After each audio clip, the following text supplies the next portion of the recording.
Degree అందరూ ఇస్తారు. Career కి క్లారిటీ ఇచ్చేది మాత్రం కాన్ఫిడో. బెస్ట్ యూనివర్సిటీ సీట్ తో పాటు సెటిల్ అయ్యే స్కిల్ కూడా గ్యారంటీ.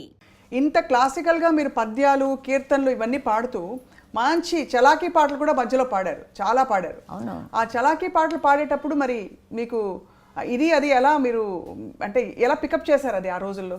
రిహార్సల్ ఎక్కడ పోతే వచ్చే వరకు అలా పాడుతుండమే వాళ్ళు. అవి బాగా ట్యూన్ పట్టేస్తుంది మనకి. ఘంటసాల మాస్టారు, బాలు గారు ఇద్దరు దిగ్గజాలు. మీ ఊరు రావచ్చు, మా ఊరు అయింది. ఆయన గురించి ఏమైనా అడిగితే నేనేం చెప్పలేను. ఘంటసాల గారు మాస్టర్ గారు దండం పెట్టాలి. మా డబ్బులు ఇస్తే రండి అనేవారు. అదొక్కటి మాత్రం చెప్పారు ఆయన. మా ఘంటసాల మాస్టర్ లవకుశా, ఎందుకంటే చాలా రోజులు తీశారమ్మా. పాట అంటారు, క్యాన్సిల్ అంటారు, డబ్బులు లేక. అలా ప్రొడ్యూసర్ పాప ఆయనకి తర్వాత చాలా పేరు వచ్చింది. అట్లా కూడా చాలా అయితే ఎక్కువసార్లు అలా ఆయనకి హార్మోనియం రాదు. ఆయనకి హార్మోనియం ఆయన మన పేరు సంగీతరావు గారు. సంగీతరావు గారు మొన్ననే 100 years అయింది. మా బంధువు ఆయన. మీ బంధువు, చాలా సంతోషం. అందుకే సంగీతం వచ్చింది మీకు. ఏదో ఉంటే కానీ ఆ గాలి రాదు. రేడియో భానుమతి గారు, అమ్మమ్మ గారు. ఓ అందుకే మన ఇద్దరు ఇప్పుడు కలిసాం. ఇక్కడ radio Chennai Madras all India రేడియోలో నాటకాలు. నేను ఎప్పుడు ఎఫ్ఎం రేడియో వింటాను ఒకటి వేసుకొని. అందులో అన్ని పాటలు కానీ మాటలు కానీ అన్నీ వస్తూ ఉంటాయి. ఆయన పాడమంటే నేను కాదు కాదు సుమ కల కాదు సుమ అది పాడాను. నాకు మామూలు పాటలు రావు, సినిమా పాటలే వచ్చు. అలాగే పాడాను. ఆల్ ఇండియా రేడియో వాళ్ళే మళ్ళీ ముందు వాళ్ళే పిలిచారు. వాళ్ళ దగ్గరే నాకు నేను ఎప్పుడైనా చెప్పినా నాకు ఆల్ ఇండియా రేడియోవే తల్లి అంటాను. కాలు ఫస్ట్ అక్కడ పెట్టాను. అంతే కదండి, మరి వాళ్ళే కదా. ఏ పాట వచ్చినా ముందు ఆల్ ఇండియా రేడియోలో వచ్చేస్తుంది కదా. పిక్చర్ రాకముందు రేడియోలో వచ్చేస్తాయి పాటలు. అదే చాలా ఏటో జీవితం అండి ఇది. జీవితం అంతా నేను చూశాను. సినిమా జీవితం చూశాను, ఇంటి జీవితం చూశాను, అన్ని జీవితాలు చూశాను. అమ్మ మీరు పెళ్లి చూపుల్లో పాట పాడారా? గుర్తులేదమ్మా. మీకు పెళ్లి చూపులు జరిగినప్పుడు పాట పాడలేదా డాక్టర్ గారు మిమ్మల్ని చూసినప్పుడు? నా పెళ్ళిళ్ళోనా? మీ పెళ్లి చూపుల్లో మీరు పాట పాడారా? సిల్లీగా ఉంది. అవునా? స్ట్రైట్గా చెప్తా అంతే. మీరు అంత బిజీ సింగర్గా ఉంటూ అమ్మా ఇంటిని పనిని ఎలా బ్యాలెన్స్ చేశారు? ఇల్లు చూస్తే కదా నేను. తిండి లేదు, తిప్పులు లేదు. అక్కడే ఎక్కువ 3 గంటలకు తెల్లవారుజాము 3ంటికి వచ్చేదాన్ని. ఏదో మ్యారేజ్ అయింది పేరుకి. ఆయన ఒక గోడ కట్టాడు అంతే. ఆయన నుంచి నాకు చాలా ఒక హెల్ప్ఫుల్ అయింది. డాక్టర్ కాబట్టి చాలా హెల్ప్ అయింది నాకు. వాయిస్ ఎప్పుడు ఖచ్చితంగానే ఉంటుంది. ఎప్పుడు ఏమి తాగను కదా. అవును. చాలా డిసిప్లిన్డ్గా ఉండేవారా? అవునమ్మా. ఇప్పుడు భోజనం విషయంలో అదంతా బాగానే ఉంది. ఆవకాయ అన్నం తిన్నాను, ఉల్లిపాయ వేసుకొని ఆవకాయ అన్నం తిన చదివానంత చదువు. అమ్మ బాలు గారితో మీ ప్రయాణం 2 ముక్కలు చెప్పండి అమ్మా. బాలు గారు మీరు అత్యధికంగా పాటలు పాడారు కాబట్టి బాలు గారు నిజంగా ఇప్పటికీ ఎవరికి అసలు నేను పాడుతున్నప్పుడు నేను సౌందరరాజన్ గారు చాలా లీడులో. మరి ఎవరు చేశారో మాకు తెలీదు.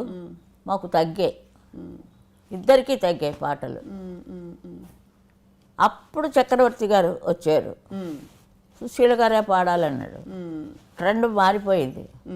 అందరికీ నేనే, క్లబ్ డ్యాన్స్ దగ్గర నుంచి నేనే. మళ్ళీ ఒక ఇది వచ్చింది నాకు, ఒక వేవ్, న్యూ వేవ్. అప్పుడు తగ్గినప్పుడు బాధపడేవారా లేకపోతే అంతా భగవత్ చిత్తం అనుకునేవారా? బాధలు గీతలు ఏం లేవు. అయ్యో ఆ పాట ఆవిడ పాడేసింది, అయ్యో నేను పాడలేదని అదేం లేదు. ఆవిడ పాడినది చాలా సంతోషం. ఇప్పుడు జానక్ గారు వచ్చారంటే ఆవిడది ఒక వెరైటీ, నేను జానక్ గారే పాడాం. ఆవిడ ఆవిడ ఒక స్పెషల్ వాయిస్ ఆవిడది. అన్ని రకాలు పాడతారు ఆవిడ. ఏదో మొగాడు వాయిస్ కూడా పాడిస్తారు అది ఇంకెవరికి ఛాన్స్ లేకుండా అన్నిటికీ అలా ఉంది ఛాలెంజ్ అమ్మాయి చాలా గ్రేట్ అది అలా ఉండడం. ఇప్పుడు వాణి జయరామ్ గారు ఉన్నారు, ఆవిడ సా అందిందా లేదా చూసుకుంటారు. దాన్ని బట్టి తెలిసిపోయింది కదా మీకు, పాడేవాళ్ళకి అంతకంటే ఏంటి. అదే చెప్తున్నాను, వెరైటీకి జానకి గారు ఒక వెరైటీ, ఆ వెరైటీ నేను పాడలేను. నా వెరైటీ ఎవరైనా పాడగలరు. జానకి గారి వెరైటీ అన్నీ మీరు పాడారు కదమ్మా, కష్టమైన పాటలు అన్నీ పాడు, క్లబ్ సాంగ్స్ పాడారు మీరు. ఓఎస్ అన్నీ పాడించుకున్నారు వాళ్ళకి కావాలని, వాళ్ళకి కావాలని పాడించుకున్నారు. మేము వెళ్ళలేదు, అడగలేదు మాకు క్లబ్ డ్యాన్స్ ఇవ్వండి అని. సత్యం గారి దగ్గర ఎలాంటి పాటలు పాడానో తెలుసు కదా, నాకే సిగ్గేస్తుంది వింటేనే. ఇప్పుడమ్మా అంటే మరి అలాంటి పాటలు పాడా అందరూ. ఆ బాలు వచ్చినప్పుడు మరీ బాలులాగా అల్లరి అంతే. ఎలా ఉండేదమ్మా? పాపం చాలా బాగుండేది, కానీ చాలా షాక్ కదమ్మా బాలు గారికి. అలా చాలా లాస్ అయిపోయింది ఇండస్ట్రీకే, చాలా లాస్, చాలా కష్టం మళ్ళీ అలా రావాలంటే. అది చాలా ఫీల్ నాకు కూడా చాలా. ఆ పాటలు వింటుంటే ఇంకో 10 years ఉండకూడదా అని మనకు ఉంటుంది. మరి చాలా అన్యాయం అది, నేను అంటాను దేవుడితో అంట, చాలా అన్యాయం అయ్యా, స్ట్రైట్గా దేవుడితో పోట్లాట. కానీ మంచివాళ్ళు 4 రోజులు ఉండాలి. ఇప్పుడు వయసు అయిపోయింది అంటే పోనీ అనుకోవచ్చు. యాక్టివ్గా పాడుతున్నారు. అదే అంతే, 90 ఏళ్ళ వాళ్ళు 100 వాళ్ళు కూడా ఉన్నారు. ఇదేమిటి ఇది అన్యాయం అని.